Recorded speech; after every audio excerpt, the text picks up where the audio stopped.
He pulled me closer to him, na tila hindi pa sapat ang pagkakalapit namin. Don't get mad at me.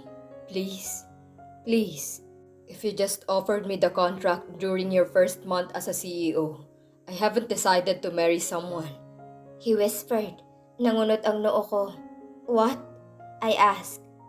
Wala. Nakangising sambit niya, saka muli akong hinalikan ng marahan. Hanggang sa kapwa na naman kaming natupok ng apoy na hindi mapipigilan. I smirked when I saw Sue's pleased expression. After I told him that John was the first one to know about my pregnancy. His face stayed on my tummy, so I rolled my eyes. Get up, I'm hungry. Inis na sambit ko sa kabahagyang tinulak ang mukha niya paalis sa tiyan ko. Wait, sinamahan ka niya na magpa-check up sa London? Tila hindi makapaniwalang tanong niya kaya tinaasan ko siya ng kilay. Get up, Zeus! Don't start! Baka ibalik ko lahat ng sinabi mo. Inis na sambit ko kaya dahan-dahan niyang inalis ang mukha niya sa tiyan ko. He sighed so I rolled my eyes again before fixing the comforter on my chest. What do you want to eat? He asked before getting up. Mabilis akong nag-iwas ng tingin dahil wala siyang saplot at mukhang wala siyang pakialam. Kinuha niya ang boxers niya at saka isinuot iyon. What do you want to eat? Ulit niya sa kamarahan siyang umupo sa tabi ko dahilan para umayos ako ng upo. He gave me a soft kiss on my lips, so I rolled my eyes. Napangisi siya matapos makita ang ginawa ko. Sungit. Panunuya niya kaya muli akong napairap. Anything, go na, I'll change. Inis na sambit ko kaya natatawa siyang tumayo saka naglakad palabas. Nang maiwan akong mag-isa, doon ako tumayo. I picked up our clothes in the floor before going to the bathroom. I quickly took a shower and after that I went downstairs. Tamad akong naglakad patungo sa kusina kung nasaan si Zeus na abala sa pagluluto. Mabilis niya akong nilingon pero tuloy-tuloy lang akong umupo sa high stool ng island counter. Gabi na ngayon at hindi namin parehong namalayan. We cuddled for hours and we did not notice that. After a while he's done cooking. Nilagay niya yun sa harap ko at naramdaman ko kaagad ang pagkulunan tiyan ko sa gutom. You like sinigang now? He said. Hindi sinigang ang niluto niya, pero amoy pa lang nito'y ginugutom na ako. I tried cooking it back in London. I liked it, and I always craved it.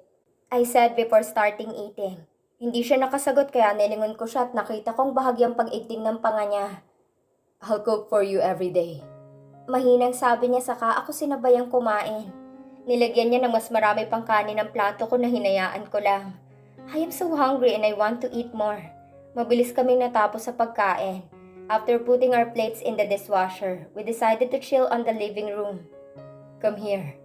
He gently said before topping his laugh. Umiling ako pero bigla niyang hinilang palapulsuhan ko para paupuin ako doon. Aren't you guilty for hurting and leaving her? Wala sa sariling tanong ko. He proposed with her. And now he's here with me. This all started when I made him my fake boyfriend. I'm guilty, of course. He murmured before snipping my neck. Bahagya akong nakiliti nang dumampi ang ilong niya sa leeg ko. Bahagya akong umiwas pero mas nilapit lang niya ako sa kanya. Hindi pa siya nakontento dahil pinaharap niya pa ako sa kanya habang nakaupo ako sa mga hita niya. My legs were on his sides now. If I didn't offer you the contract, you won't leave her, right? You find me beautiful?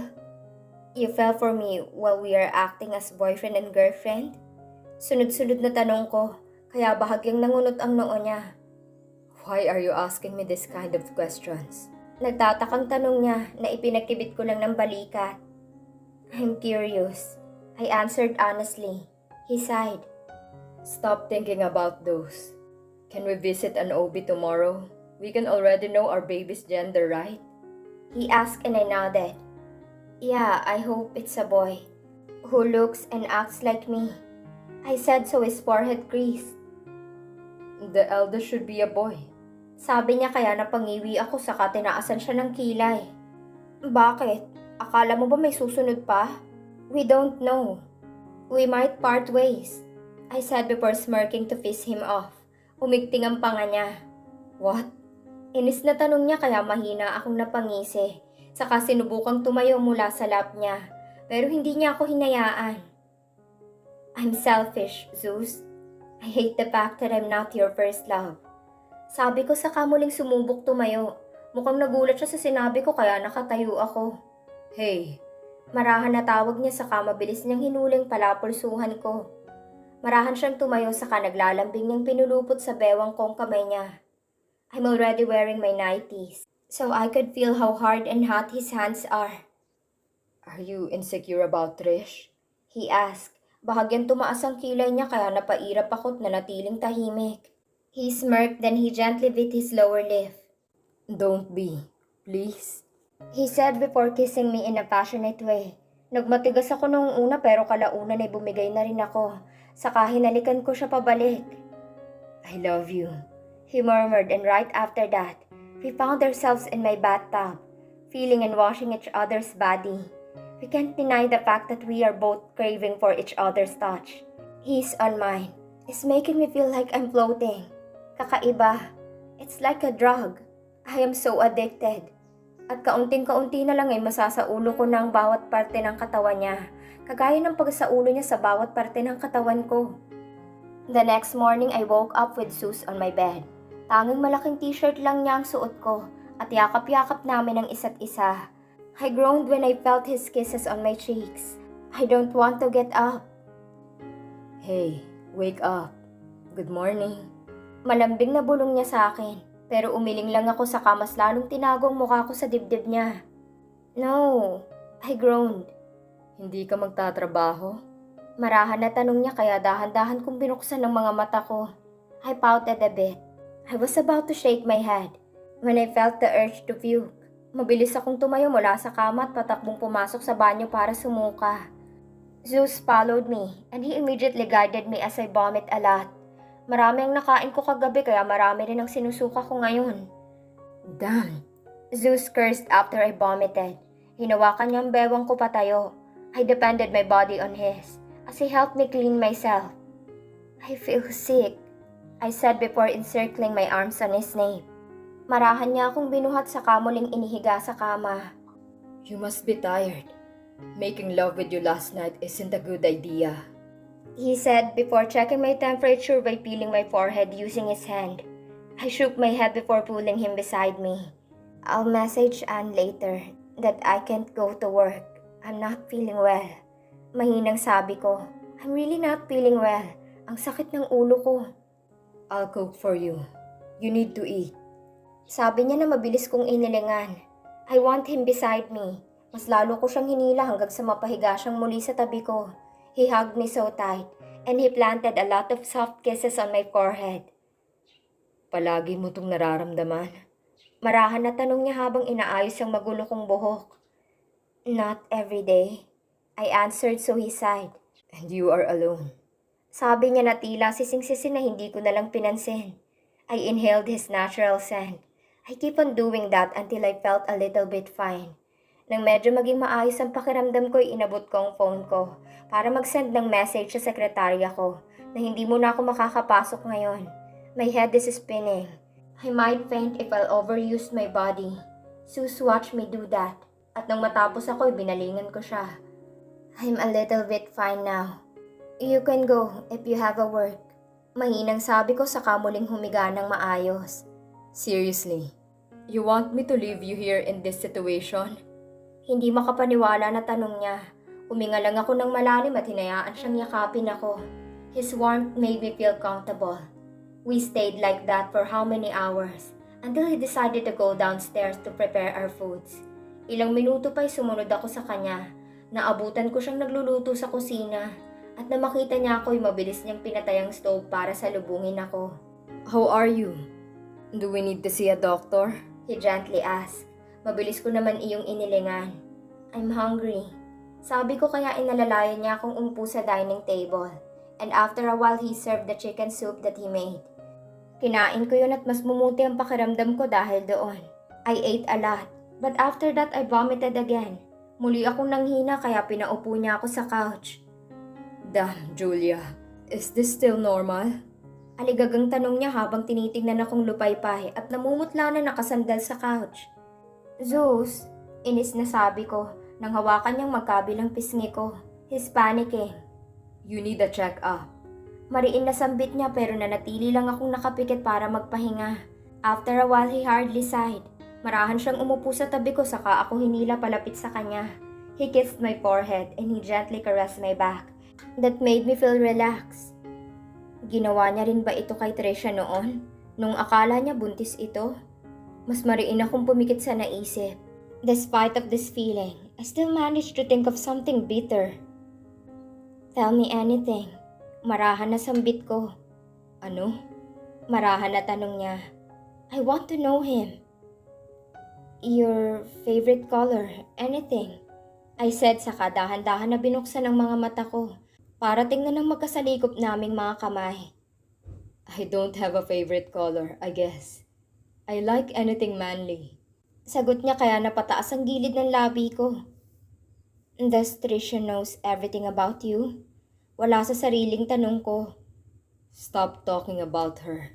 He hissed. Mas humigpit ang pagkakahawak niya sa kamay ko, kaya bahagya akong napalunok. What's your first impression of me? Tanong ko. They gave me the nickname Snow Queen, huh? You are confident, cold, and arrogant. Natatawang sambit niya saka hindi ko mapigilang mapairap. Really? Sarkastikong sambit ko saka dahan-dahang umalis mula sa pagkakasandal sa kanya, kaya mabilis niya akong tiningnan sa mata. You like red so much. Sabi niya saka tumingin sa mga labi ko. Tinaasan ko lang siya ng kilay. And? I asked so he chuckled. You can handle business very well.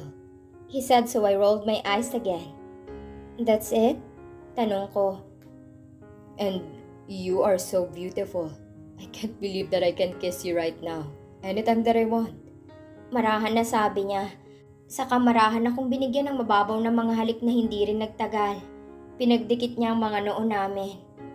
I can't believe that you are mine. Marahang bulong niya saka marahang pinasadahan ng kamay niya ang mga braso ko. Sinong may sabi sa'yo na ako? Mahinang tanong ko na ikinangisi niya. Ako. Sagot niya naman kaagad saka muli akong hinalikan sa mga labi. His wet kisses got me trembled. After making out in the living room, we cuddled in my room for how many hours? His scent makes me forget everything. Gusto ko ng kapayapaang nararamdaman ko kapag yakap niya ako. So peaceful. I feel like I am free. I am free when I'm with him. I am myself when I'm with him. Bakit sila? You should have tattooed my whole name. Natatawang sambit ko habang pinaglalaroan ang kamay niya. Next time. Sagot niya kaya marahan ko siyang nilingon at tinaasan ng kilay. We are still cuddling.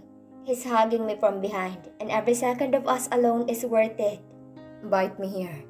Biglang sambit niya saka humiga ng maayos. Umupo ako at tiningnan ang parte ng biceps niya na itinuro niya.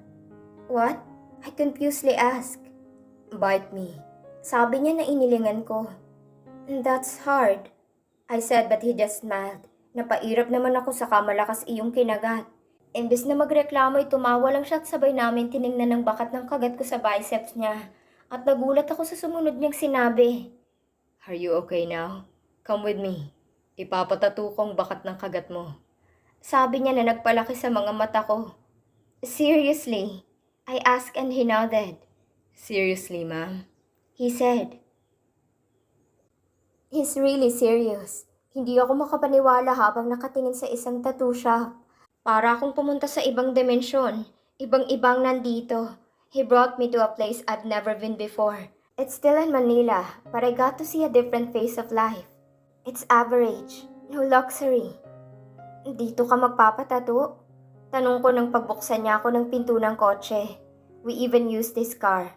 Because my car is too flashy, he said. The tattoo shop is small. Too small. Yes. Sabi niya sa kamarahang hinawakan ng bewang ko para igiya ako sa loob. I was just wearing a short and a white polo. Nothing special. Zeus, pare! Kaagad na bati ng isang lalaki nang makapasok kami. Zeus gave him a high five. Mula sa pinakaloob ay lumabas ulit ang isa pang lalaki na mabilis ring bumati kay Zeus. I don't know what to do when they look at me. Bahagyang nagsalubong ang kilay ko. Zeus mentioned them to shut up. And the guys nodded while still staring at me. Ma'am, si Harold and Renan, mga kaibigan ko dito. Zeus introduced me to them, so I gently nodded. Magpapatato ka ulit, Zeus? Tanong nung Harold na siyang tinanguan ni Zeus. Yes. Sabi ni Zeus saka inangat ang sleeves ng t-shirt niya. Bakit pa rin ang kagat ko doon? I swallowed hard when the two guys nodded. Kayang-kaya. Simulan na natin? Tanong ulit noong Harold. Marahan akong hinigit ni Zeus palapit sa kanya para bumulong. This will be quick. Wait for me here. Marahang bulong niya saka ako pinaupo sa isang monoblock chair at siya ay lumapit sa parang maliit na counter. Maganda nga. Rinig kong sambit ng isang lalaki na pinakilala niya kaninang Renan habang nakatingin sa akin, kaya mabilis akong nilingon ni Zeus. Saan niya ba ako dinala? Huwag mo na lang tingnan. Sabi ni Zeus saka siya lumapit sa akin. Mabilis ko siyang tiningala. I think I look like a damn good girl right now. Sa loob na lang, Zeus. Sabi ng dalawang lalaki saka pumasok na sa maliit na pinto na may kurtina. Wait for me here. Zeus said before kissing the top of my head. Wala naman akong sinabi at sinundan lang siya ng tingin nang pumasok siya sa pintuang rin yon. I scrolled my phone to keep myself busy. Unti-unti ko na rin nararamdaman ang pagbuo ng pawis sa noo ko dahil sa init. There's no aircon here. I am not used to it. After 30 minutes, Zeus went out with his big smile. Mabilis akong tumayo dahil kaagad siyang lumapit sa akin. Mabilis akong napatingin sa braso niya pero hindi kita ang tattoo dahil natatakpan ng manggas ng t-shirt na suot niya. He smirked when he saw my eyes stayed on his biceps. Dahan-dahan niyang inangat ang manggas ng suot niya, saka ipinakita sa akin ang bagong tattoo. I raised my brow. My bite was detailed. Pero ang mas lalo kong ikinagulat ay ang pangalan sa ibaba nito, Julia May. I'm in your right wrist. And in your left biceps too, I asked with amusement. He chuckled. Marahan niyang hinawakan ang kamay ko at sabay naming tiningnan ng dalawang lalaking nakamasid sa amin. They have this unusual and awkward expression. Parang naninibago kaya mabilis na lang akong nag-iwas ng tingin. Salamat, sa susunod ulit. Sabi ni Zeus saka nag-abot ng 1,000. Ano ba, Zeus? Para namang iba to. Sabi ng isang lalaki na tinawanan lang ni Zeus. Kaya nga, parang hindi tayo sama-sama na tumambay noon dito. The other one said.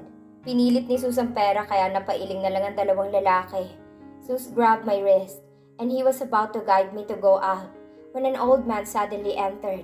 Nakangiti pa ito noong una pero nang mapatingin kay Zeus, sa amin, ay napalitan ng galit ang mukha niya. I felt Zeus stiff. Tito, Zeus uttered. Sarkastiko na napatingin ang matanda sa akin. Saka galit muling binalik ang mga mata kay Zeus. So we didn't expect the next thing he does. He slapped Zeus so hard. Napasinghap ako sa gulat. Mabilis akong nilagay ni Zeus sa likod niya na tila tinatago. Kumabog ang dibdib ko bigla. Pinagkatiwalaan kita, pero walang iya ka rin pala. Galit na sabi ng tinawag niyang tito. Tito, wala kang respeto. Sobra-sobrang paghanga ko sa'yo. Kasi responsable ka. Pero mali pala ako. Nagawa mong lukohin ang anak ko. Nagawa mo siyang saktan. Sinabi niya sa akin ang lahat. Walang yaka.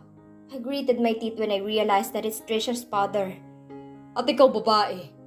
Gaano kababa ang delikadesa mo? Hindi ka ba pinangaralan ng mga magulang mo? Baling nito sa akin. Zeus hid me on his back even more. Tito, wala siyang kasalanan dito. It's my choice. Zeus immediately spoke. Sarkastikong natawa ang matanda. Maganda nga. Pero huwag kang babalik sa pamamahay ko at magmamakaawa kapag iniwan at pinagsawaan ka na ng babaeng to. He insulted. I bit my lower lip. Tito, matigas na sambit ni Zeus, dahilan para umiling ang matanda. At may gana ka pang dalhin siya dito sa lugar namin. Nasaan ang hiya mo, Zeus? Ilang sandali pa ay lumabas ang matanda habang hawak-hawak ang dibdib nito. Mabilis itong dinaluhan ng dalawang lalaking may-ari ng tattoo shop. And after a while, Trisha came with her wide eyes. Nagpalipat-lipat ang tingin niya sa amin bago niya dinaluhan ng ama niya. Anong ginawa niyo? Galit na sigaw niya. Mabilis kong kinuha ang kamay ko mula sa pagkakahawak ni Zeus, dahilan para lingunin niya ako. Huwag na huwag kayong magpapakita sa akin. Sana lang ay maging mabait ang kapalaran sa katulad niyong mga tao na sarili lamang iniisip. I'm leaving, matigas na sabi ko. Julia, Mabilis na habol sa akin ni Zeus. Kaagad niyang nahuli ang kamay ko bago hinarap si Trish at ang tatay nito na puno pa rin ng galit.